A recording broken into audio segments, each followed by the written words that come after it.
The CBS Radio Mystery Theater presents...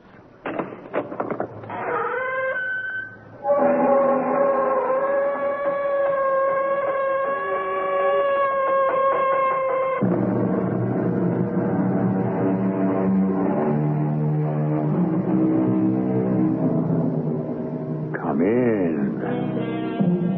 Welcome. I'm E.G. Marshall.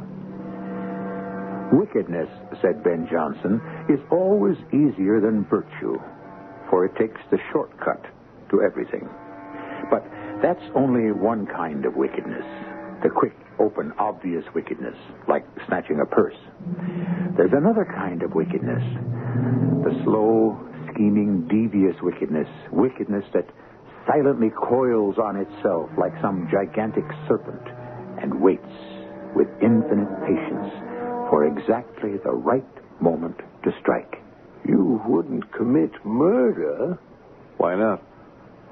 Because you and I are friends. Oh, I like you, Mr. Markowitz. I like you a lot. But business is business. But you're asking me to commit a crime. No, I'm only asking you the following question. Would you rather be dead and poor or alive and rich?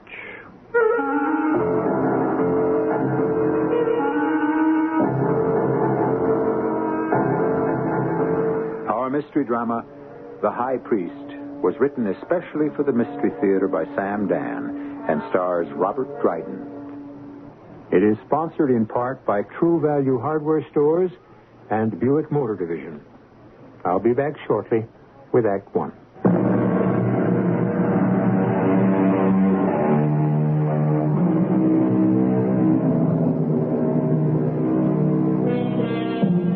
Today, we're to make the acquaintance of a Mr. Bennett Markowitz, a venerable gentleman, well in his 70s.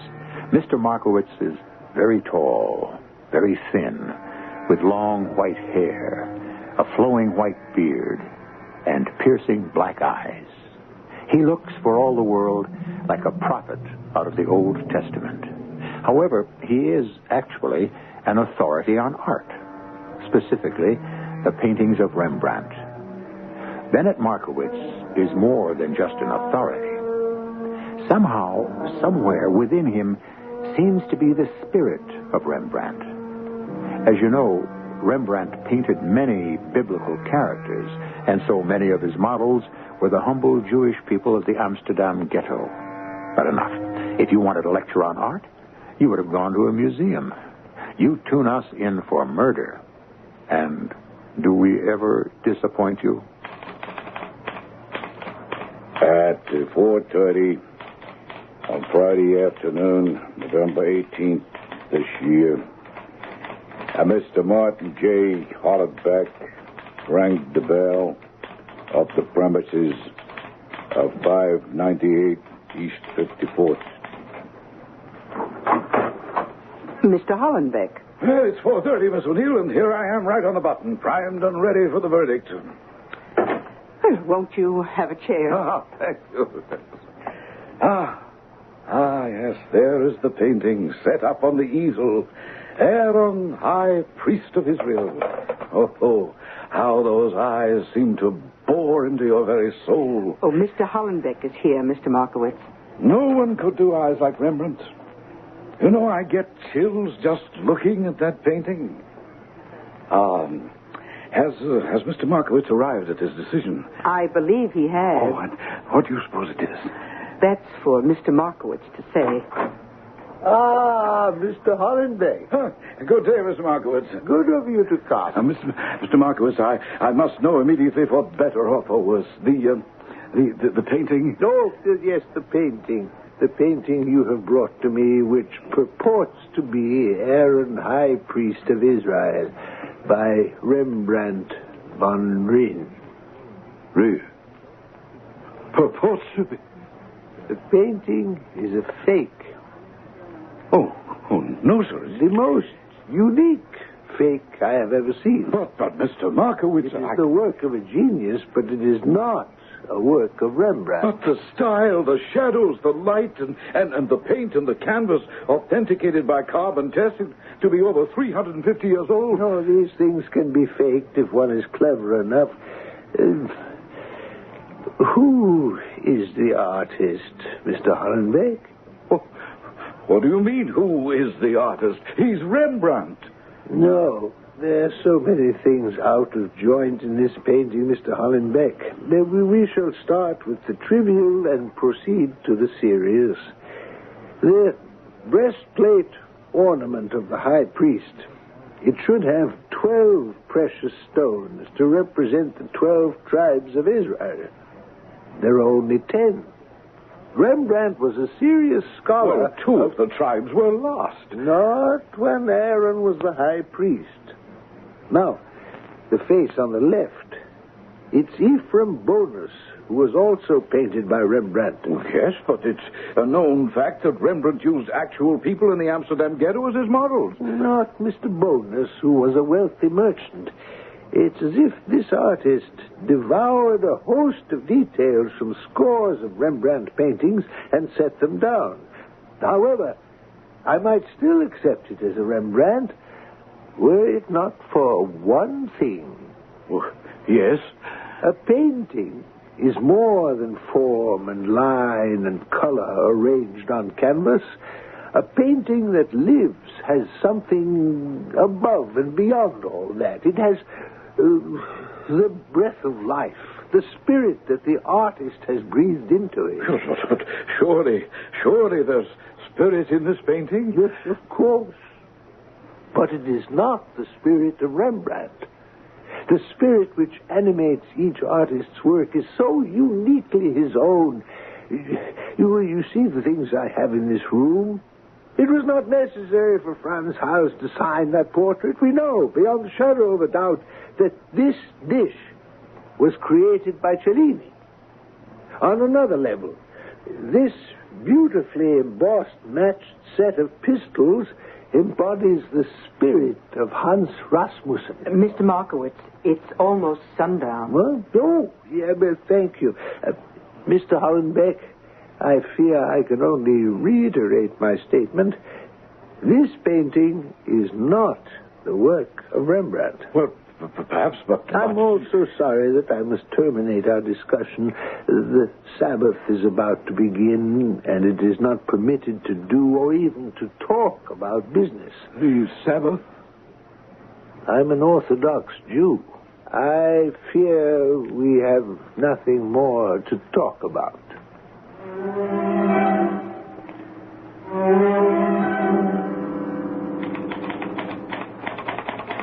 Monday evening, at about 10 p.m., Mr. Martin Hollenbeck was sitting in Mary Mallow's piano bar on 3rd Avenue near 64th, where he encountered a man named George Curly Peterson.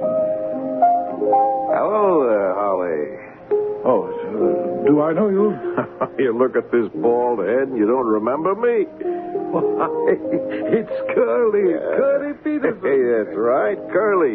Number 325-289, and you were number 325-276 when we were guests of the state.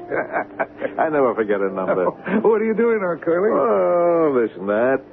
You? Me? I thought I was sitting on top of $1 million. A mill, huh? Now I have a painting. Could a painting be worth all that dough? Oh, if it's by Rembrandt. Is it by Rembrandt? It could be, but... Yeah, here comes Mr. Butt.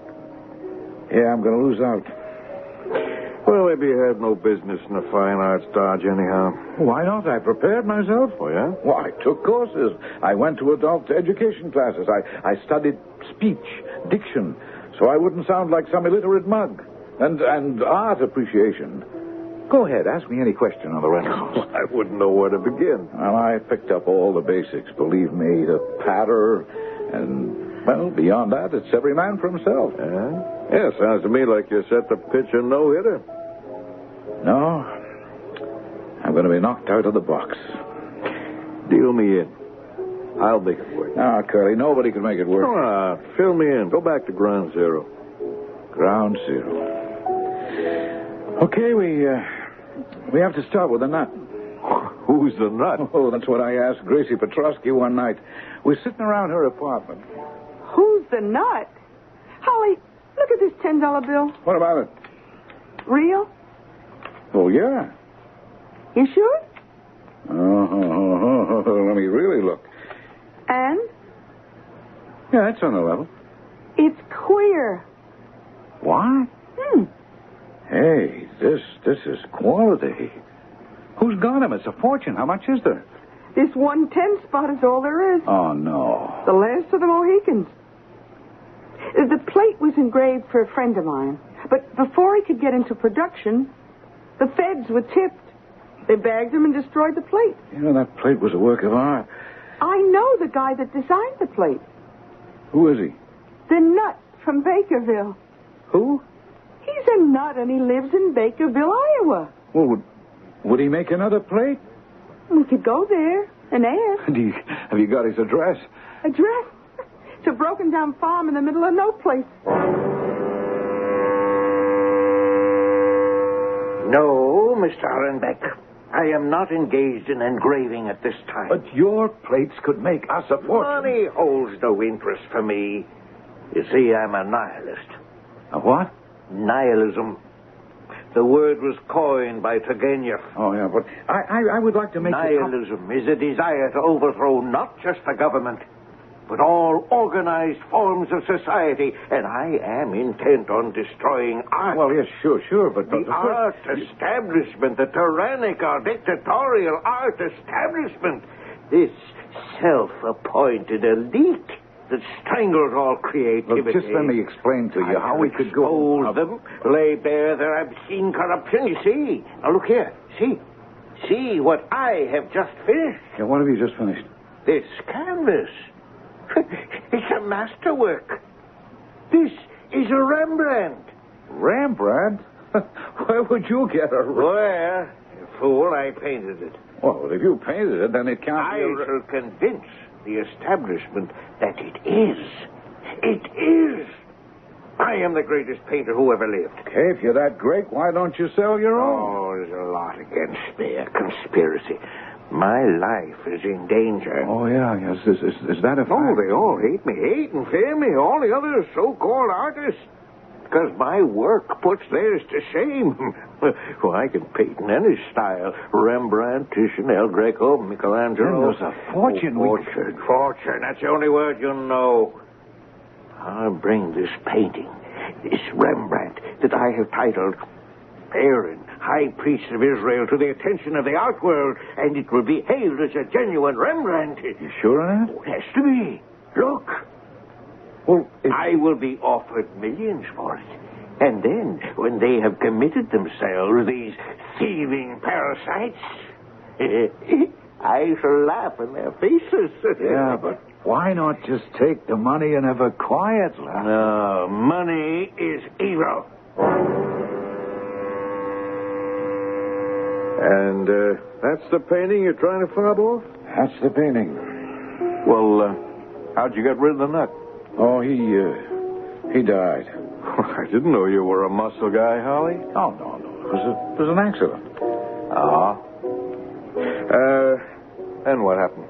Well, then, Curly, I did all the things I told you about. Going to school so I could fit in with the art crowd. And let me tell you, the nut was right about most of them. Well, how'd you explain the way you found this painting? Oh, I made a deal with some dame who lived in Leiden. Leiden? Yeah, that's in Holland. Oh. She was to claim she found it in her attic.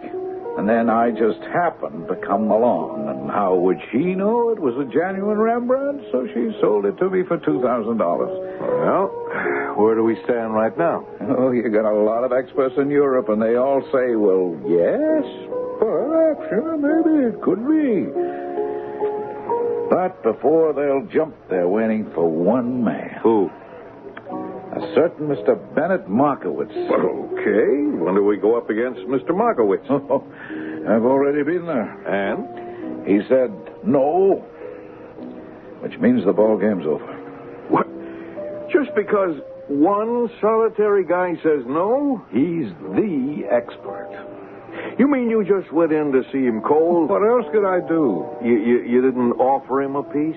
Curly, the man is not on the take. How do you know? Well, because he has an international reputation for integrity. Every living human being has his price. Well, he's different. Including your man Markowitz. Let's find out his price.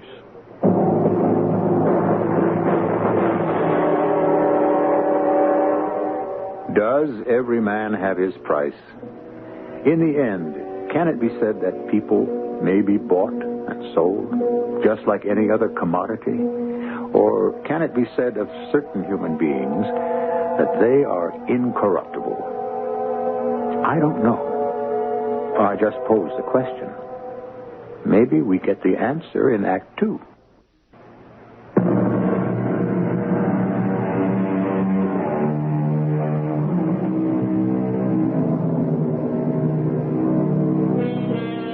Well, now, we were talking about buying and selling, and the product involved is honor. Yes, a man's honor. Would you bet your life on the absolute integrity of any human being? If you would, there are cynical people who'd say that you love to live dangerously. It was at the aforementioned Marion Mallow's piano bar that Martin Hornbeck and Curly Peterson proceeded to create the scheme to be employed against Mr. Markowitz. Curly, I tell you, Mr. Markowitz is not on the take. How do you know? Did you ask him? Ask him? Well, it's the only way to find out. Curly, you don't know how far off base you are. There's only one way to find out.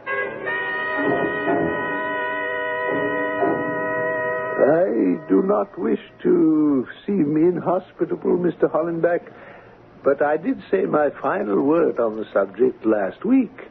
Well, you may have said yours, sir, but I haven't said mine.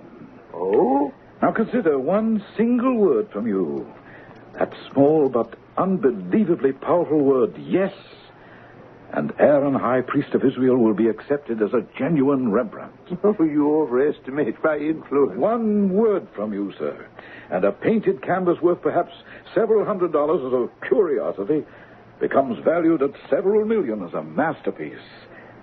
Who is to say that the age of miracles has passed? Life itself is a miracle. Yes, indeed.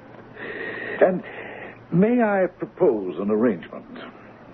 You want to bribe me? Oh, I offer you $500,000. For what? For that one word, yes. Yes, that's the word. That's not the word. What do you mean? Well, how can I put this? I believe in God, Mr. Hollenbeck. Well, don't we all? And in the covenant each of us makes with him. If we keep this covenant, we are rewarded, not only in the next world, but in this world as well. Do you know what that reward is? Well, actually, no, but... There's so many ways to explain it, describe it, but for me, it's all contained in one word. And that word is peace. And that's the word you want me to sell. How much is that word worth?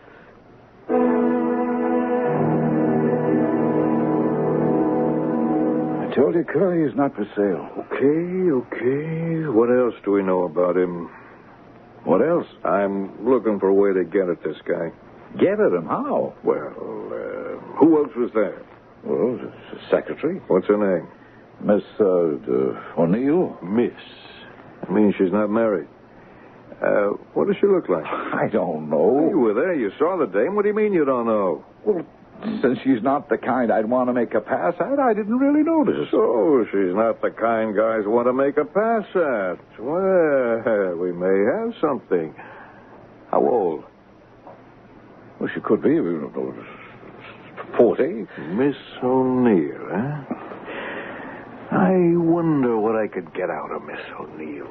Nobody could get a word out of Miss O'Neill. Well, that would depend on the kind of words you're after.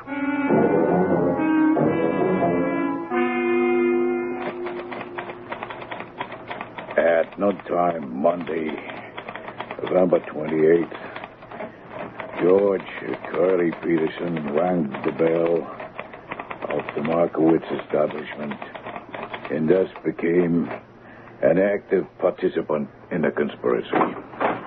Yes? Oh, how do you do? I'm working my way through college. I'll bet you are. You'd lose.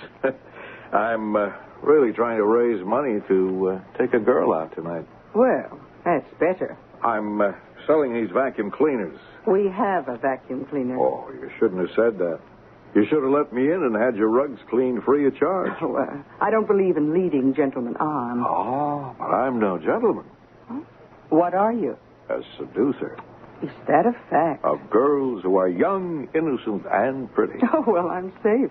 None of those adjectives describe me. No, you're in even greater danger since you are mature, wise, and beautiful. Oh, but I'm in no danger at all since, with your kind permission, I intend to close the door. Oh, one question first. Yes? Will you have dinner with me this evening? No. The place is Houlihan's. The Irish stew is legendary. Now say no. No.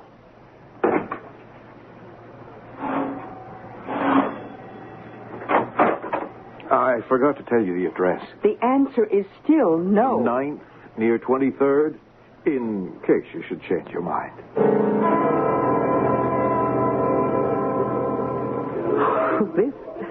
This is magnificent. I expected a little neighborhood bar deep in sawdust. Well, let's order the most expensive dishes, the best wines. Do you wonder why I'm here? I swept you off your feet. It's no great accomplishment. Almost anyone could do it. Well, then that's no compliment to either of us. Oh, I wasn't brought up on compliments. I was raised on the truth. The truth. I kept house for my father. With us, the unmarried daughter had to stay home with the old folks. Yeah, which was a way to make sure she'd never marry. Well, my father was Sean Patrick O'Neill, the poet. Poet and philosopher. He died 10 years ago, so... Well, I went to work for his good friend, Bennett Markowitz. From one saint to another. Oh, indeed, I've breathed rarefied air all my life. What did you say your name was? Curly. Curly. Hmm? But there are moments, oh, not many, but some, and not all the time, but occasionally when I want to breathe this kind of air. Well, go ahead and breathe it. And this noontime, you caught me at just such a moment. Well, let's drink to that moment. And many others.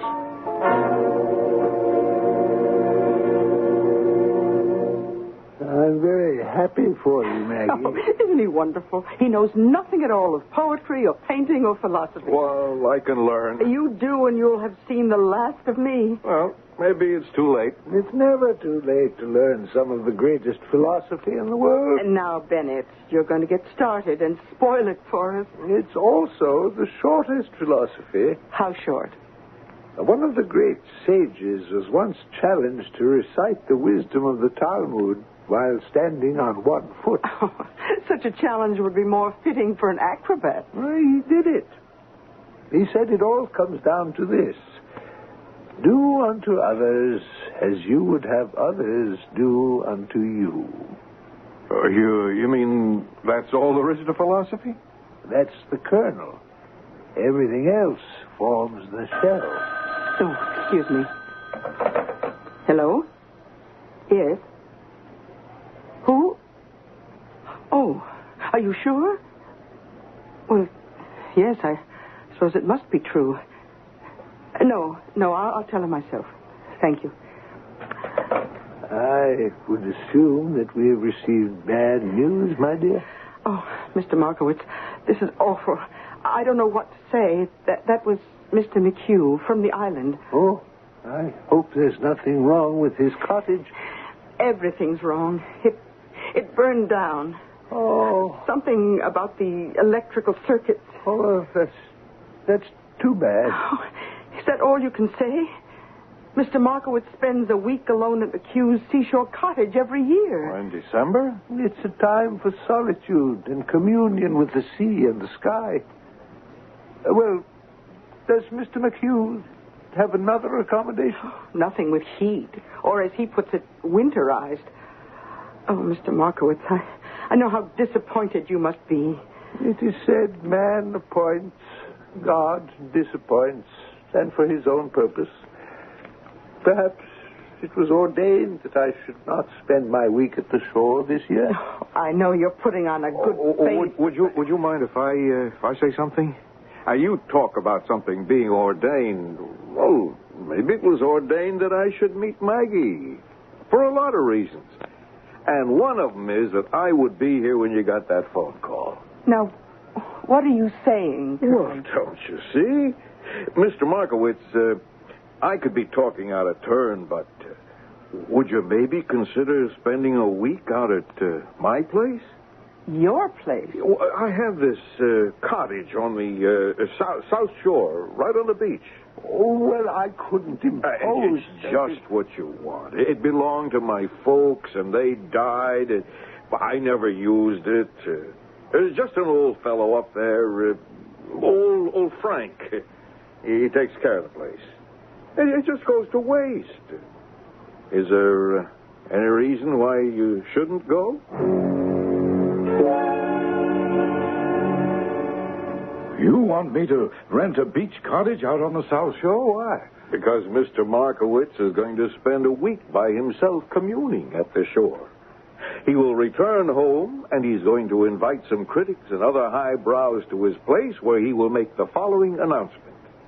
Ladies and gentlemen, I have been haunted. Is that a good word to use? Curly, I don't know what you're driving at. I have been haunted by a painting called Aaron, High Priest of Israel. I am convinced, beyond a shadow of a doubt, it is a genuine Rembrandt. He's going to say that? I guarantee it. But how? That's the plan. What plan?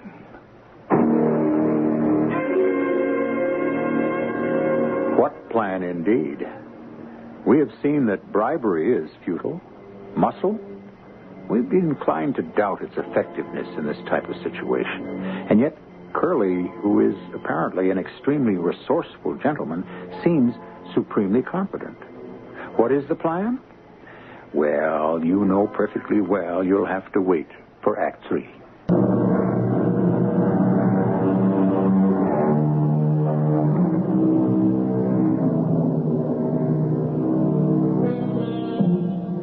He harms himself who does harm to another, and the evil plan is most harmful to the planner.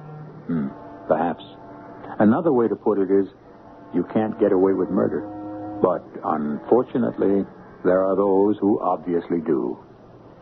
Up for our consideration is a plan, certainly an evil one, being concocted by Curly Peterson and Martin Hollenbeck. All of it is a part of a record, a police record.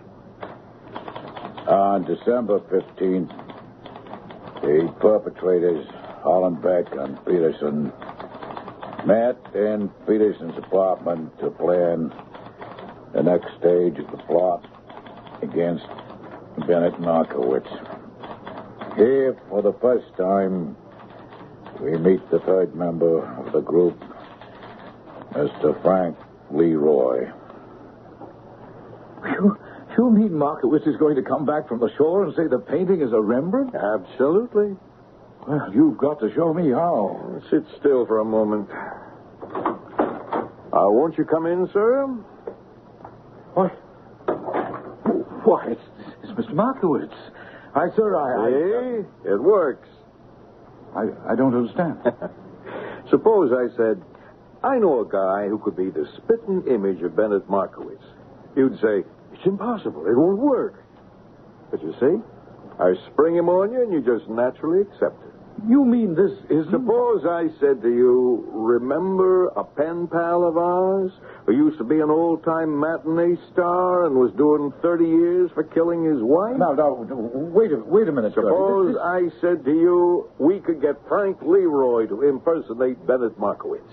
You mean this is Frankie the actor? If I said that to you, you would say to me, never, no way, it couldn't work. What do you say now? I can't believe it. You're Frankie. Nothing to it, Holly. Point the nose a bit, build out the chin, some slight shadow under the eyes. And I'm Markowitz. Yeah. Only, that's not Markowitz's voice. Yeah, I can get his voice. He'll spend a week with Markowitz in the cottage as Frank the handyman. Give us a little apple knocker there, Frank. Can I offer you a cup of tea, Mr. Markowitz, with just a touch of Jack? Hey. He'll study every move, every gesture. He will actually become Bennett Markowitz. Sure. It sounds good, but... But what? Well, I don't know. A great many people know Markowitz. I mean, Frankie can't be prepared for everything, for everybody. Oh, that's where you're wrong. Practically nobody knows Markowitz. He's, what's the guy who stays by himself? A recluse. Yeah, but the girl, Maggie, can he fool her? Well, he can. For 5 minutes. What do you mean, 5 minutes? Well, that's as long as the show lasts. 5 minutes, that's all we need. I don't understand. All right, step by step. Markowitz leaves for the seashore. A week later, Frankie returns to town as Markowitz. Oh, where's Markowitz? He's still at the shore. Doing what? Looking down the barrel of a gun you're holding on him. Oh, well... All right, now just stay with me. I call Maggie. I say Markowitz asked me to drive him back to town. He wants to call a press conference. She's to invite the critics, reporters, experts, whoever. Yeah, but I still don't follow... I show up with Frankie, the actor, who plays Markowitz. I think he's good enough to fool even her for a while. But the insurance is, I keep away from her all week. She misses me terribly. That's what it all rests on. She misses me so bad, she only has eyes for me. She doesn't really care about Markowitz when we walk in. Oh, come on, Curly. What are you talking about? You find it hard to accept? Hard to accept that she can't wait to be alone with me? Oh. So...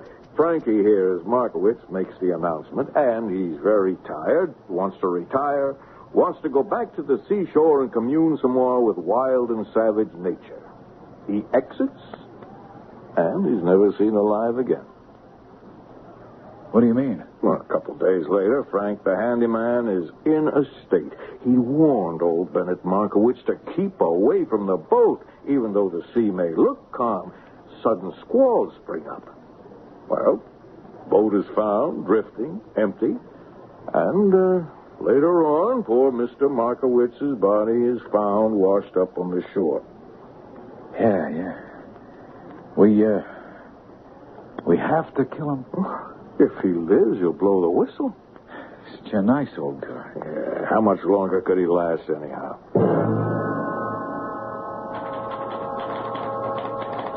On December 19...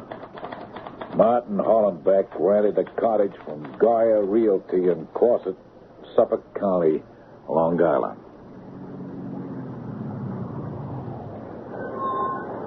Well, what do you think? It's magnificent. I knew you'd like it. The sea, the sky and sun, the air. How clear, how clean. Oh, this beauty. This is what God gives us. And to what purpose do we defile it? And the house. Wait till you see the inside. I see Frank has a fire going. Good. I'll call him. Frankie? What a charming place. This is the gentleman who's going to be staying? Mr. Markowitz, this is Frank. How do you do, Frank? May I offer you both a cup of tea with just a touch of Jack? Frank, let your conscience be your guide.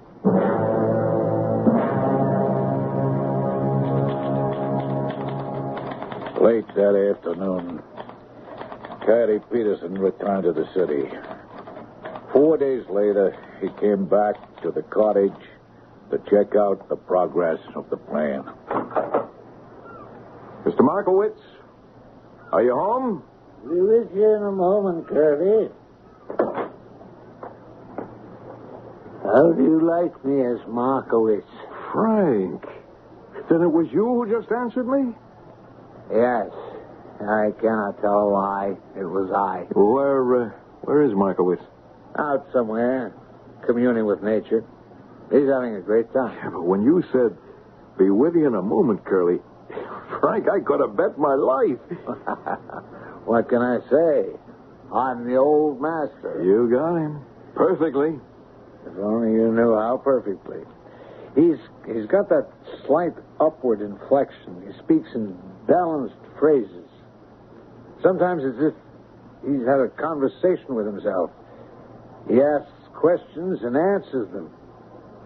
What is art? The imagination of God. We pursue it in vain. It eludes us always. That's him.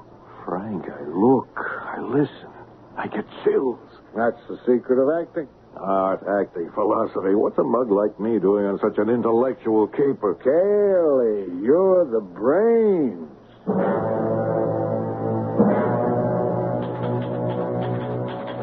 On December 29, Martin Hollenbeck and Curly Peterson drove out to the cottage. They were convinced they were now fully prepared to place the final stage of the plan in operation. Hello, Curly. This is an unexpected surprise. I see you brought a guest. I believe you know Martin Hollenbeck? Well, we meet again, Mr. Markowitz. Martin Hollenbeck? What are you doing here? You'll need a companion for the next few days. I'm afraid I don't understand. Maybe you never will. Frank, come in here. Now, Mr. Markowitz, do us the kindness to remain seated. The chair is comfortable. Well, Frank, Who is he? you can see. He's your alter ego. You from tip to toe, Mr. Markowitz.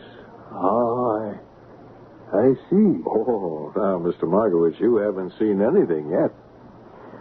Well, here's where we find out. This is it. Pick up the phone and dial the number, Frank. Just remember what you have to say. I never forgot a line in my life. Hello? Maggie? How are you, Mr. Markowitz? Oh, fine, my dear. Maggie, I've been thinking. Perhaps it was the sky, the colors of the clouds, the tones of the sea. Suddenly, I realized a great truth in a magnificent burst of insight. What was it? I know now that Aaron, high priest of Israel, was painted by Rembrandt. Oh, are you sure? My dear, this is not mere knowing. This is the feeling that resides in the heart. The painting is real. Oh, that's wonderful. Another Rembrandt. I shall return tomorrow. Call the newspapers, the magazines, and so forth. I will hold a press conference at the house at 2 in the afternoon. A press conference at 2. Curly has kindly consented to drive me into town. Then I shall get to see Curly tomorrow. Of course. Well, until tomorrow, Mr. Markowitz. Until tomorrow. Do you think you can get away with this monstrous charade? Look at Frank. Listen to Frank. Do you know any way we can miss? Maggie knows me too well. She'll look at him and see something wrong. Maybe, but she's not going to be looking at him. She's going to be looking at me.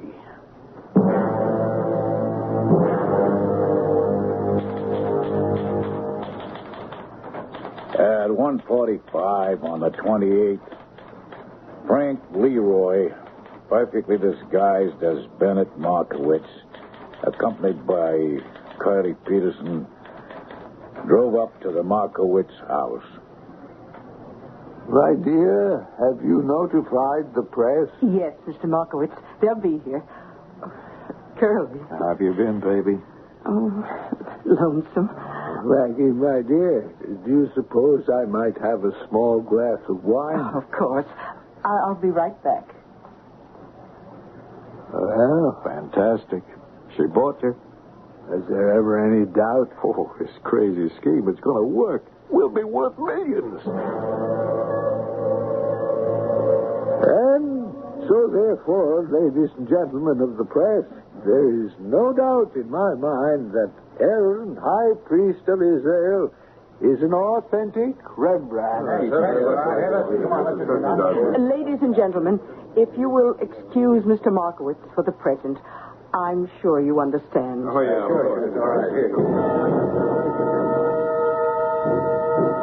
Curly, What is it? What's the matter? Something wrong? No, I don't think so. It's just... Just what? Is, something bothering you, my dear? No. You sure you're okay? Well, yeah, I'm okay now. Great. For a minute you had me worried.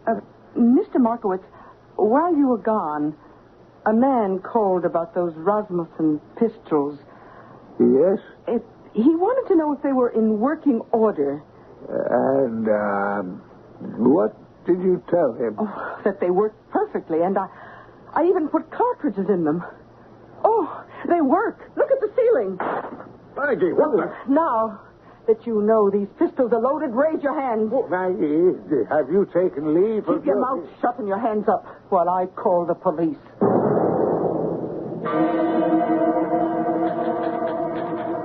At 2:35 p.m., a patrol car responded to a call for help from Miss Maggie O'Neill, who was holding the perpetrators at the point of a pistol. Suffolk County Police were notified.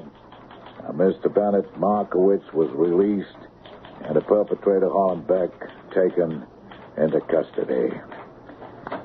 I asked Miss Maggie O'Neill, how did you know Frank Leroy was not Bennett Markowitz? Well, at first, I didn't. But suddenly something bothered me, and it kept bothering me. I didn't know why. He looked exactly like Mr. Markowitz. His voice, his mannerisms, everything was Mr. Markowitz. Still, something bothered me. What? And then I remembered. When I opened the door to the street to let him in, he entered the house without pausing to touch the mezuzah. The what? The mezuzah. It's a tiny metal plaque fixed to the doorpost of every Orthodox Jewish house. Now, inside it is a parchment inscribed with a text from Deuteronomy and the sacred name of the Lord. And, he didn't touch it? Well, it is the custom to bestow a kiss upon it when entering or leaving the house. The fingers brush the lips and then lightly and lovingly touch the mezuzah. A man who did not do that could not be Bennett Markowitz.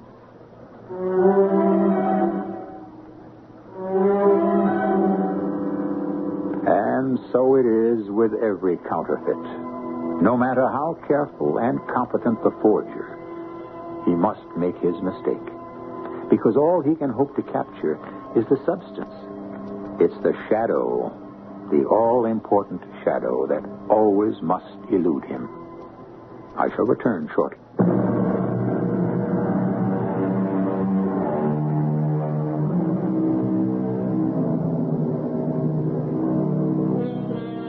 The sudden stab of recognition, the flash of insight that illuminates every detail of the hitherto hidden landscape.